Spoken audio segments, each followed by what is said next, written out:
All right, welcome into this episode of Die Discussions. And today we have the pleasure of being joined by one of the brightest stars in track and field. She's the 2022 NCAA champion, multiple time U.S. national champion, just won the 100. She swept the Diamond League, one of the fastest women in history, Melissa Jefferson Wooden. Melissa, thanks so much for joining us today. Thank you for having me. I'm excited to be here. It's not every day. My wife was texting me. I'm like, hey, don't blow up my phone. I've got to interview with the fastest woman on the planet. So super excited to have you. And I want to start with this year. You're undefeated on the Diamond League circuit. You swept the 100 and the 200 at the U.S. Championships. What's really clicked for you in 2025 and made this such a special season? I would say the biggest thing that's clicked for me is, my mindset and my body being on one accord. I feel like my mindset has always been there. I've always been a go-getter. I've always been one who's wanted to achieve the best. But then it was just a matter of pushing my body to limits it's never been before, and then trusting the people around me to get me to those points. For instance, my coach, like the workouts that he gives us, they aren't any slouches, none whatsoever. They prepare us for what we need to go out there and do. And so as long as I'm in practice hitting the numbers that I need to hit or exceeding those numbers, and then taking that on top of the mindset that I have, I feel like has been the biggest difference this year so far. Yeah, that you ran 10:65, world lead, personal best, tied as the fifth fastest woman in history. When you hear that, how does it feel? It's kind of surreal in a sense because I still haven't really, comprehended all that's been going on this year outside of me just going out there and performing to the best of my ability any single time I step on the track. And then the thing that gets me the most is when people start getting into the stats of things, like I'm tied for the fifth fastest in the world ever. Um I think I was the first woman since Tori Edwards in 2003 to do the double sweep at a US national champs. Like those are things that I don't really know about per se. Not that I'm not concerned about them, but it's just when I hear them they kind of make me take a step back and be like, wow, like that's actually kind of crazy. Yeah, and then you run the 21:84 and the 200, and you mentioned 2003, first woman since then to sweep both those sprints. I mean, you didn't realize it. I mean, it didn't dawn on you. You weren't like, hey, when's the last time anybody else has done this? I haven't. But it's also just a testament to how stacked and in depth the women's sprints are in the US. There can be a different winner every single year. There can be three different women make the 100-meter team versus the 200-meter team. Like there it's just that's how much depth that we have in the states. And to say that I went to a US trials and came out making a team and not only one events but two events, and then to double back and say no, like you didn't only make the team, you doubled, like you won both of them. And it says a lot. Very humbling for me. I don't take it's something that I don't take lightly or for granted. Very blessed to be in the position that I am, but also just trying to understand the weight of what it is that I'm actually doing it, or what understanding the weight of what I'm doing, and then also being able to cherish it while also still, working towards the things that I want to achieve as well. The one, the two, obviously you've had success in the 4x1 on the world stage and the US stage. Like, do you have a favorite event?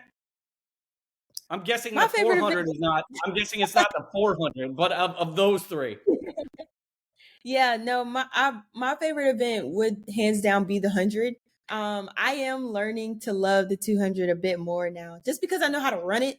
And then just also I'm learning to take the same type of confidence that I have in 100 and carrying that over into the 200, and just trusting my abilities, trusting the fact that, hey, you're strong enough to run with these other amazing athletes, and that, you can not only be in, like I always say when it comes to the 100, like I don't want to just be in the mix. I want to go out there and have people be like, no, she can win today. I want to bring that same type of energy to the 200 as well. So that's kind of what I've been doing this year as well. Yeah, speaking of what you've been doing this year, you've beaten world champs in Eugene, Silesia, Brussels, How important has that consistency been for you this year to not just post good times consistently, but to beat the best of the best? Yeah, consistency is everything.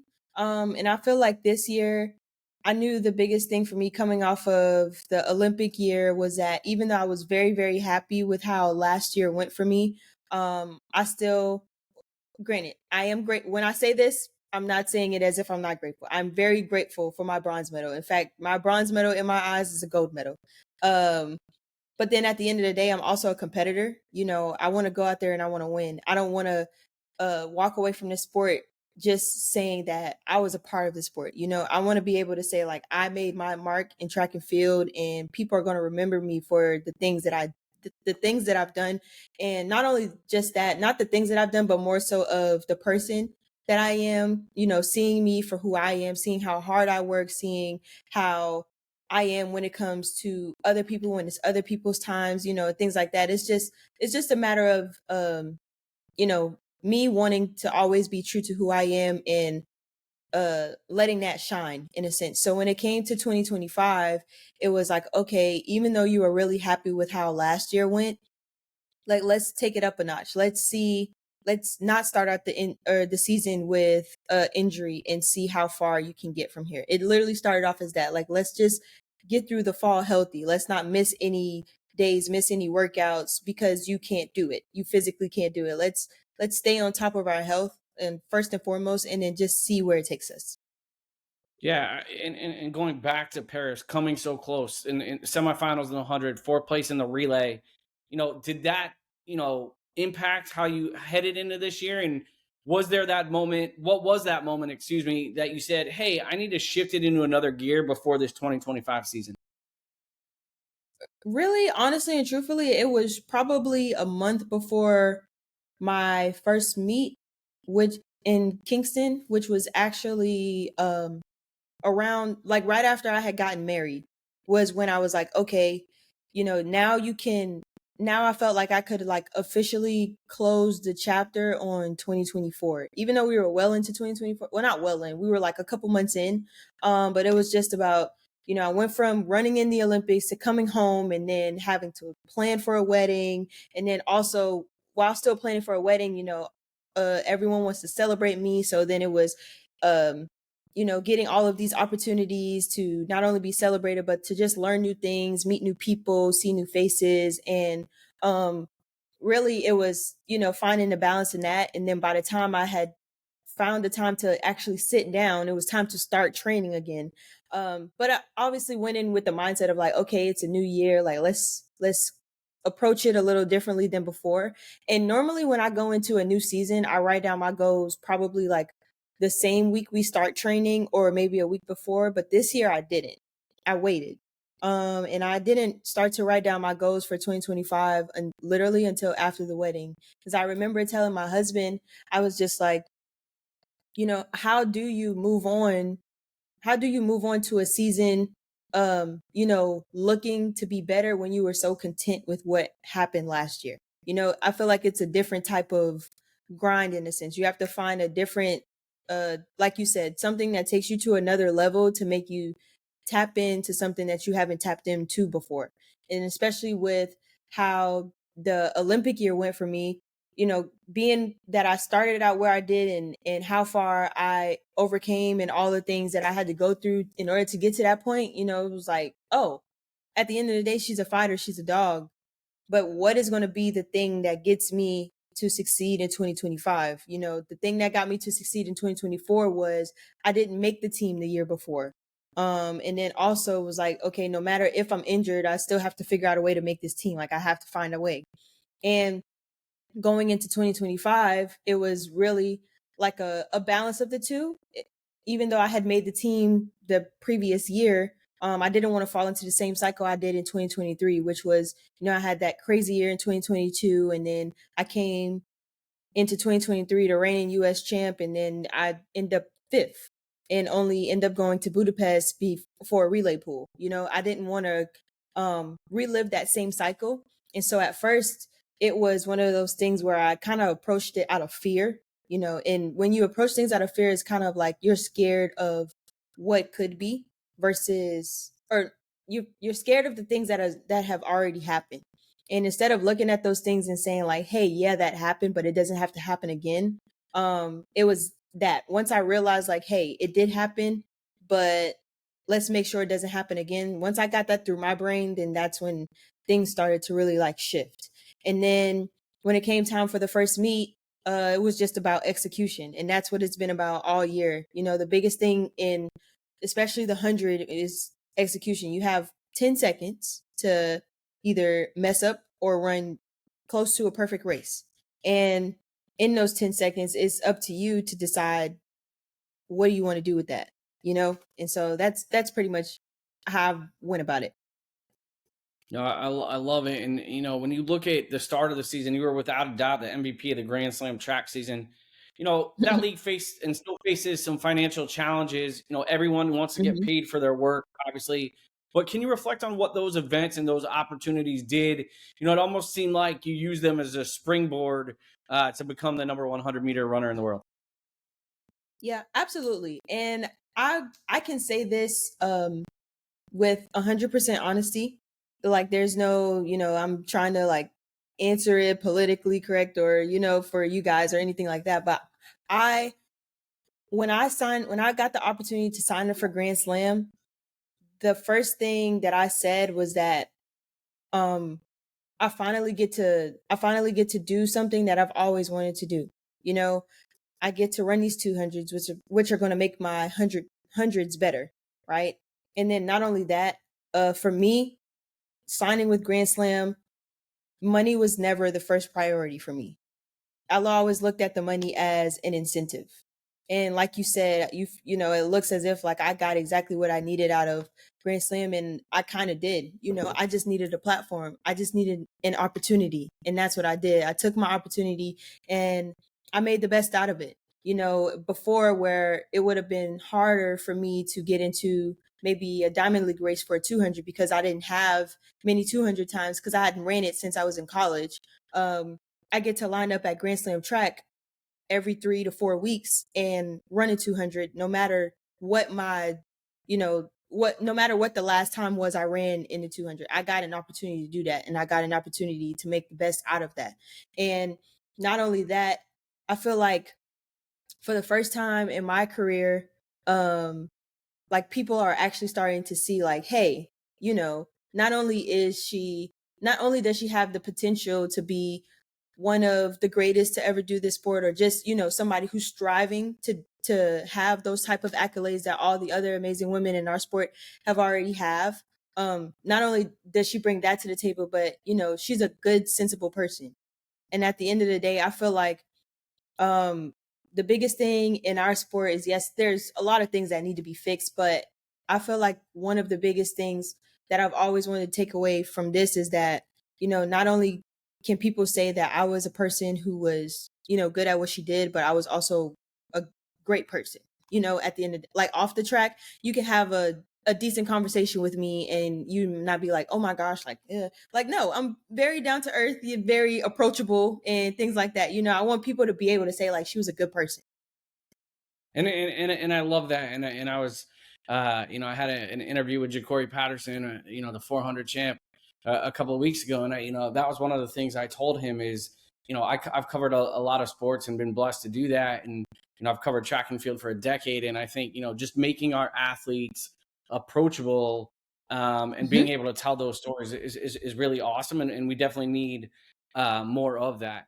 I just kind of want to wrap up, 2025, and you posted about, wrapping up your European tour, no more Diamond Leagues, heading home for the Mhm. final touches before Tokyo. What does that final phase of prep look like over the next, I don't know, we're about a month away.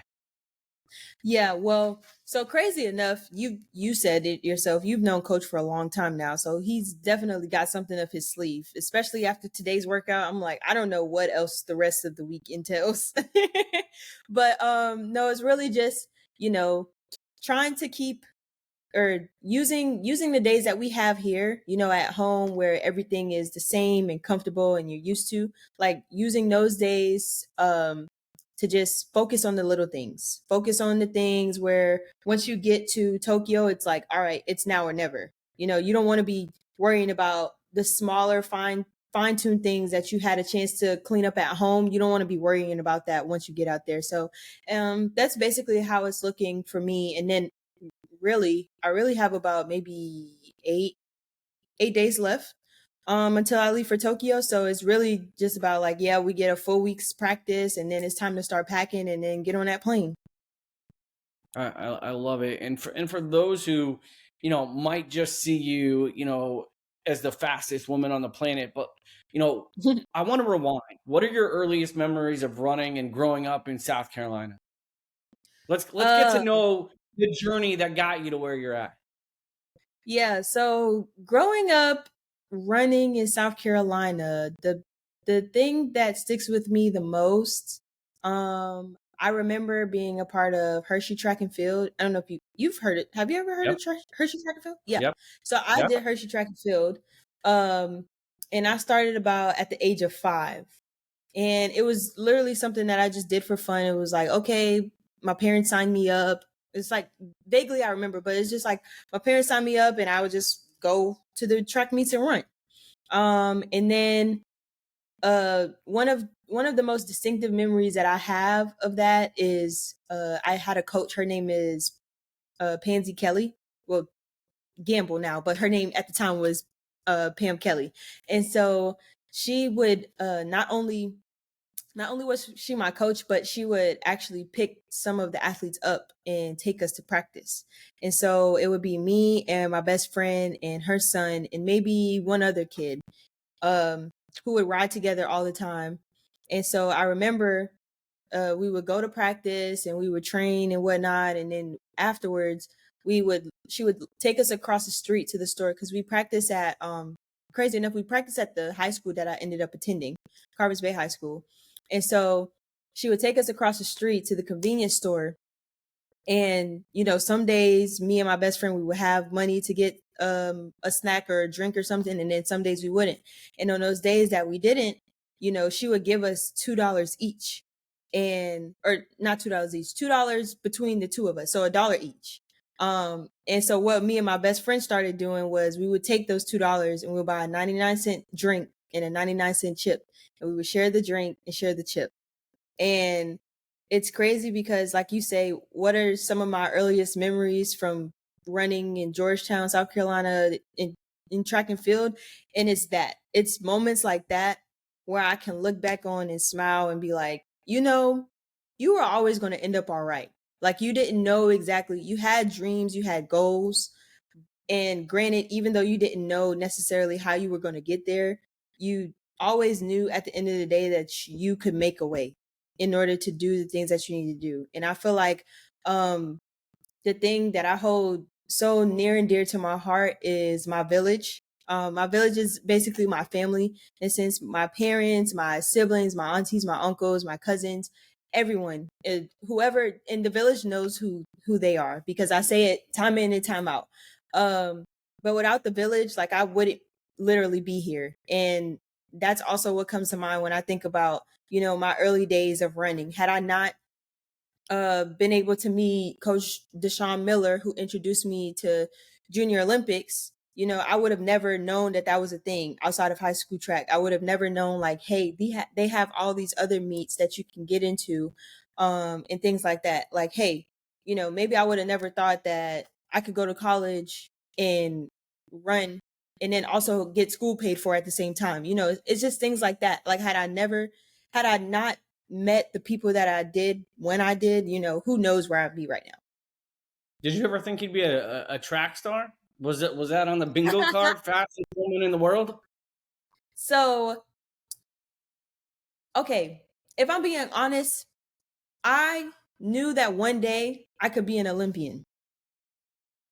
Winning, however, which is why I say my mindset has, like, it's definitely progressed over the years. But at that time when I say, like, hey, like, I know I want to be an Olympian, I wasn't thinking about winning. I was just thinking about, being an Olympian, making it to the Olympics. That was the thing. And then the further along I got, the more coaching I got and things like that, it's like, oh no, like, I don't want to just be a part of things. Like, I want to say, like, hey, like, I don't want to just be a participant. I want to say that I won, or I want to say that I was on the podium, things like that. So yeah, like at first I would just say, nah. It's pretty much like that. Like, I think I could go to the Olympics, but I don't know about all that other stuff. Did you always kind of have that, underdog mentality? You came from a smaller high school program. You choose Coastal Carolina. You're not going to Florida. You're not going to Texas. You're not going to LSU. And then, Mhm. at Coastal, you win that, 2022 NCAA 100-meter title, your first sub 11, school first national championship. Like, was Yep. that mantra like, hey, these big schools aren't after me? I come from a small high school in South Carolina. That's fine. I'm going to prove everybody wrong. Absolutely. And it didn't only start, like you said, I grew up in a small town, went to a smaller school, and it literally started from being from the smaller town and the smaller school. Um, the one thing about Carvers Bay High School is that, we've always had the talent, always had the potential, always had the athletes, but we were always looked at as a smaller school. Granted, because the other schools in the county were bigger than us, and they had, you know, we would like to say they had a lot more resources than we did, but we made do with what we had. I learned a long time ago that as long as you understand that if you can just control the things that are in your control and the things that are out of your control, leaving it up to whoever else is supposed to be to, then everything will work itself out. I don't think I get as far if I complain about what I didn't have. Instead I chose to look at the things that I did have and make the most of those opportunities. Even when it came to being the Coastal Carolina, they were one of the two schools who offered me coming out of high school.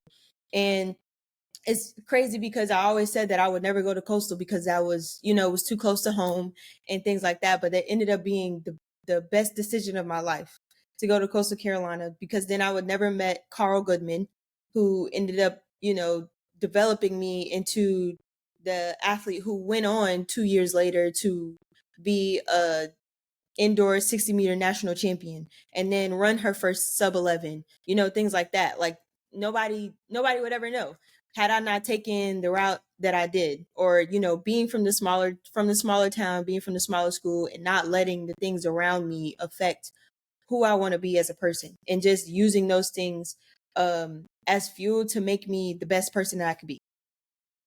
Yeah, and I love it, and I think that just goes to show a lot of young athletes, maybe even on the high school realm that are maybe at a smaller school, that if you put in hard work, you see the mission through. It doesn't matter necessarily.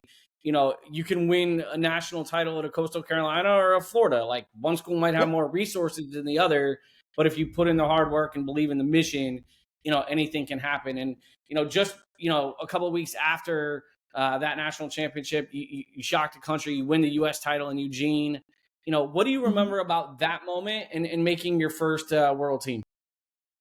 Yeah, so definitely I went into outdoor NCAA champs, wanting to win. I had the potential to win. And when I had a really good prelim day, and by the time we got to the finals day, I just didn't have it. I had, not that I didn't know how to run rounds before, but it's different. You have to run all these events in one day, and then not only that, I was a big part of the relay team that we had as well. And so, I wanted those girls to be able to experience what it was like, you know, to have a chance at winning the whole thing. I'm a very selfless person. And so, at that point I really wanted them to feel like, I've been here before and I know what it feels like to just be a participant. I don't want you guys to have to feel that, in a sense. And I feel like at the end of that weekend, I just pretty much kind of overexerted myself, as far as energy levels and the things that I was capable of doing. And I was very heartbroken after that. It was like everything was on the up and up for me. I felt like I was in a good spot. You know, I felt like everything leading up to NCAA's was, you know, like, hey, we want it inside, we could go out there and win it outside. And that just wasn't in God's plan for me.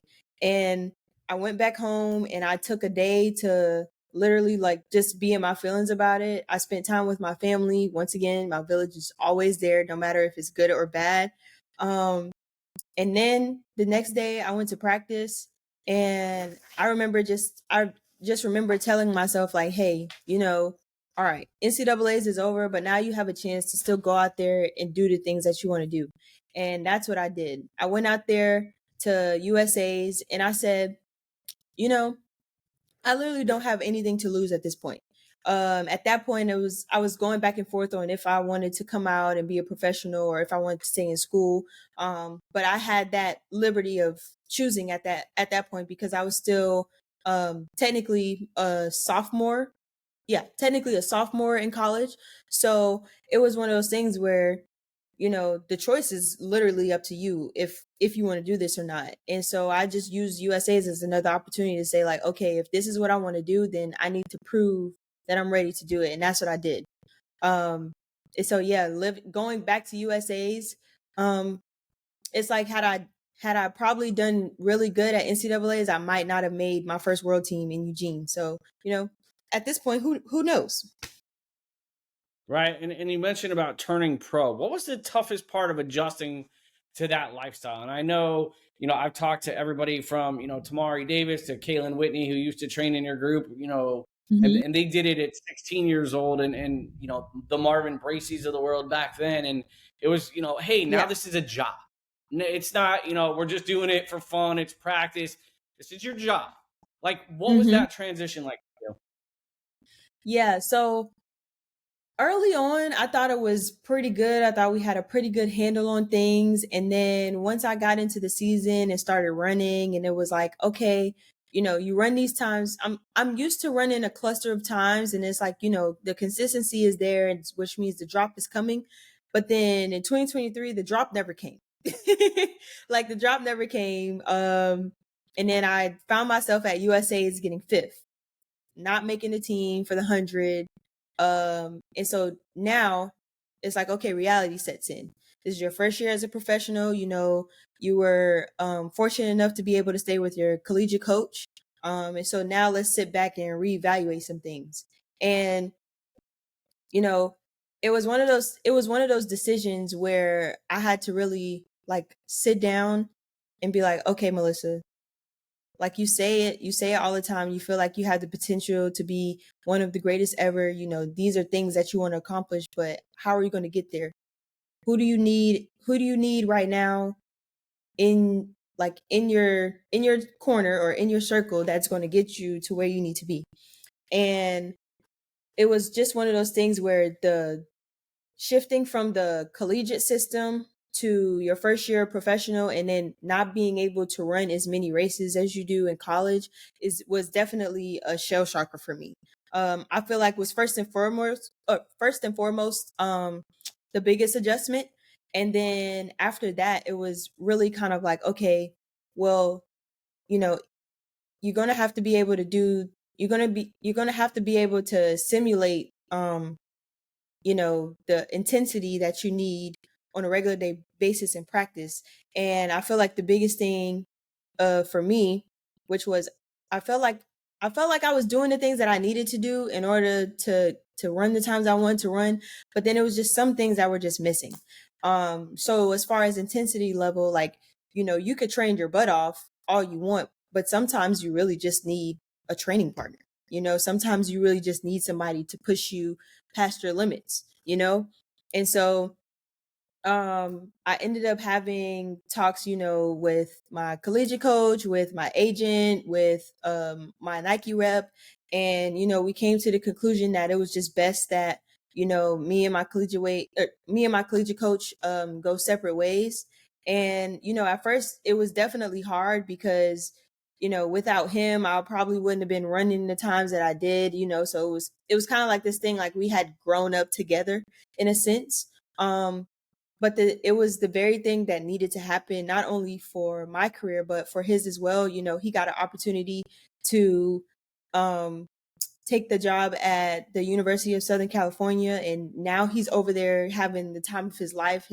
He has a whole group of girls who can run fast at any given moment. You don't know whose day is going to be.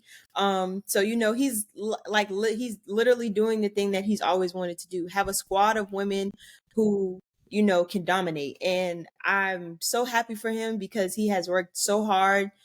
He's, the athletes that he pours into, it's not just he's pouring into one person and not the other. He gives what he gets in a sense. And if you guys and if they both if they're both on the same page, then it's a good thing for everybody. And then the thing with me is, I know for a fact that I needed to be in a professional atmosphere. I needed to get away from, it feeling like, oh, I'm just going to practice, or oh, I'm just going to meets. And then it needed to be like, no, I'm going to work this morning. Like, I have work this weekend. Track meets are work in a sense. I still love it. It's still a track meet, it's still practice. But at the end of the day, I need to have that level of or I need to have that type of boundary set for myself in order to not fall into the same patterns I did before. And the training group, I mean, you mentioned a who's who, in Southern Cal, but there's a who's who in Montverde in Lake County, Florida. Sha'Carri, Yep. TT, Kayla White, all of you training under Coach Mitchell. What's that dynamic like, and how do you push each other, knowing that Sha'Carri might be the fastest one week and TT might be the fastest another week, and you guys all might be on a 4x1 relay team in Tokyo? Yeah. I feel like it's great, actually. It works to all of our strengths and weaknesses. In areas where I may be stronger or the other girls may be weaker, they use what I'm strong at. I can, give them insight or help them, get to where they want to be on those parts. And then vice versa. It's the same thing. And I feel like we definitely bring a championship felt atmosphere to practice almost every single day. And even on the days where maybe none of us feel like being out there, because there are days like that. I'm not going to sit here and say it's always like, oh man, I'm ready to go to practice. Like, I'm ready to get that work in. No, it is not. And so, in the days that you have like that, you need to be able to lean on your training partners. Those girls, they are my sisters. I lean on them to get me through tough times, to get me through things that, I may not have a good understanding of, or, just if you need another ear for sound advice or something like that, or another perspective, like, that's what they're there for. And the same thing for me. I offer that as well. If you ever need a perspective or anything like that, like, that's that's what I bring to the table as well.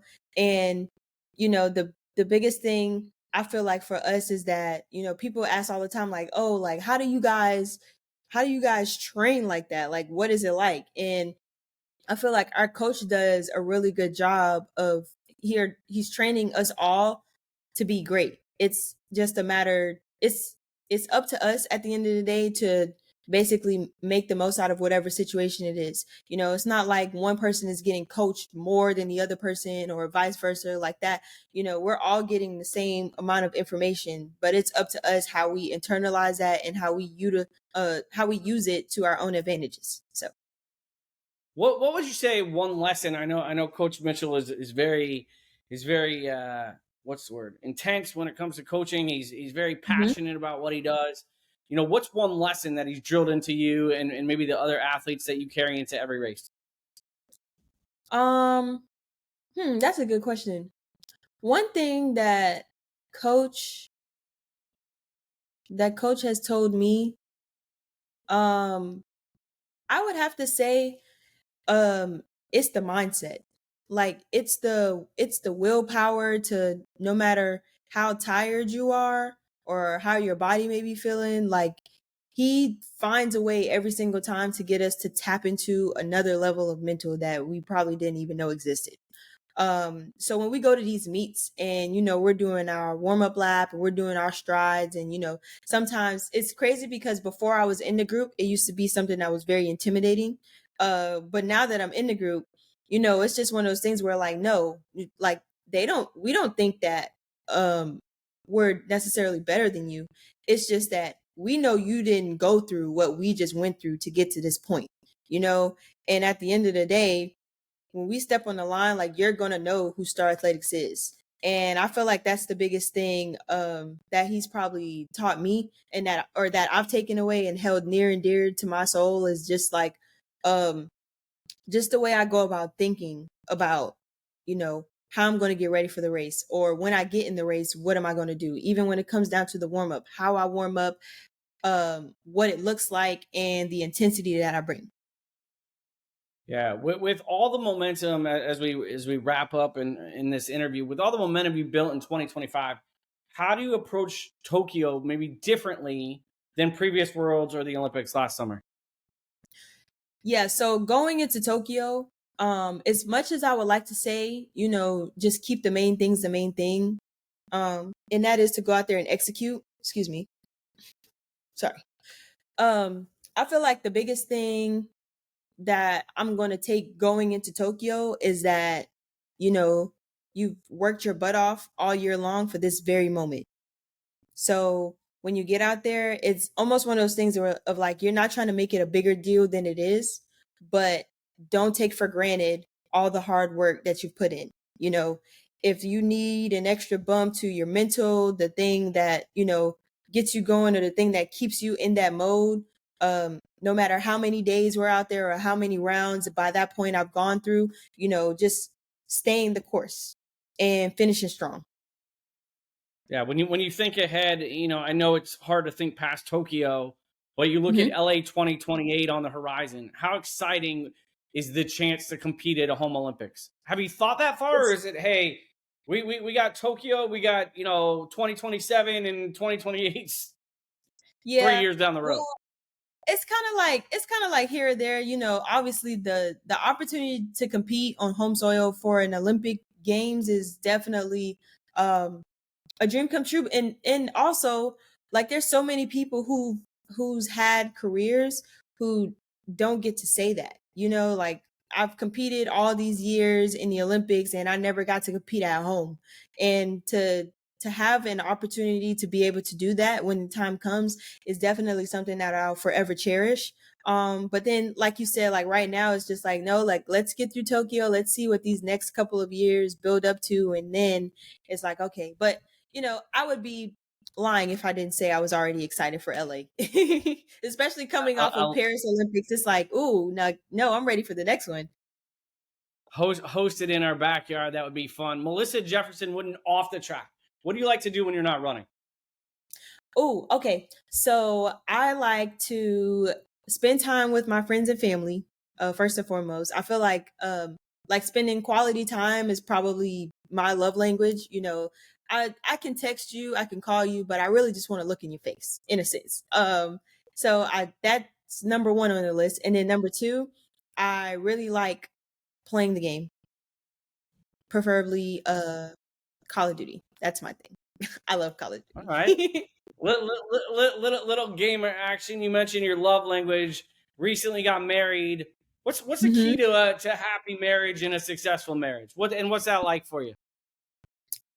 Okay, so if you would have asked me this a couple days ago, I would have said communication. But I realized communication is not key. You can communicate, but you have to comprehend. And you have to be okay with understanding your person, your partner, and who they are, and valuing that in a sense. So I feel like that has been the biggest thing for me and Roland. Because we have no problem communicating. We communicate very well, actually. But then there's sometimes where we communicate and it's like, maybe I don't understand you exactly, but like he's very big on like, no, like if you feel this way and I don't agree, like I want you to tell me how you got to how you feel. Like I want to be able to see it your way, but you also have to be able to come to me and tell me like, hey, this is what I'm thinking, but this is why I think this way. And so I feel like that's been the biggest thing. And then not only that, Roland is actually a part of my medical team or my physio. So he's actually a licensed massage therapist. So he's not only just my husband and on in my corner that way, he's also part of my medical team as well. So it's always good to have. I love it. I've been married to my wife for 14 years, and I always say, "Happy wife, happy life." So if Roland's watching, keep her happy, and it'll go well. What's your like go to meal after a meet or after a competition? Maybe the cheat meal. If I can help it, I'm definitely trying to have some wings. But when I was overseas, I thought it was only right that I have McDonald's or Burger King while I was over there. So in Poland, I had McDonald's, and then in Brussels, in Brussels I had McDonald's too. So yeah, because I actually don't. So I haven't eaten fast food in the States since before I got married. And then I actually started working with the chefs. I've been doing really good on my nutrition and, putting the things in my body that I need to that are going to help me and things like that. So, but yeah, after Tokyo, oh, I'm going up. I'm probably going to, when I get back from Tokyo and come home to Florida, I'm probably going to eat Culver's for like a week straight. I can't wait. I had a Culver's on Thursday. My buddy brought me a nice kids meal butter burger with the fries and a root Oh beer. man. It was delicious. Not to rub it in. What gets you pumped up before a meet? Are you just leave me alone and kind of chill, or you need some music? What's going on? What gets Melissa ready to run?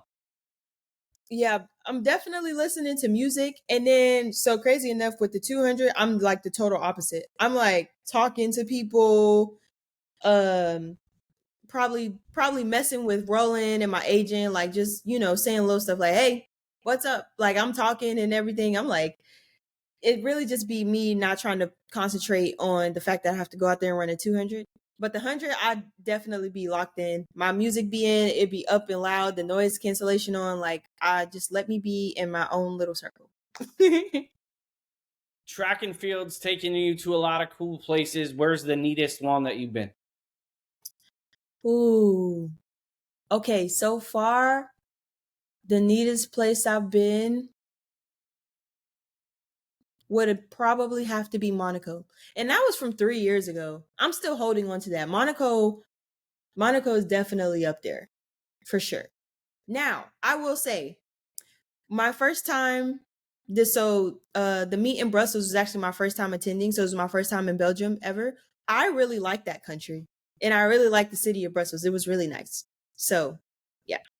Small town girl from South Carolina traveling the world. I love it.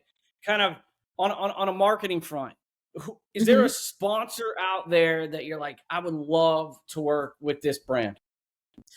Chipotle. I know Carlos will be happy that I threw that one in there. Chipotle. Audi. I'm an Audi girl now. I actually just bought a car. Yeah. Chipotle, Audi. Oh, and Kellogg's Frosted Flakes. I'm not letting that one go. I've been saying that one since I was a little girl. One of these days, my face will be on a Frosted Flakes cereal box next to Tony the Tiger. I love it. We need to make that happen. And just to last final question, when people talk about Melissa Jefferson Wooden, what do you want them to say? Whether it's in the track world or outside.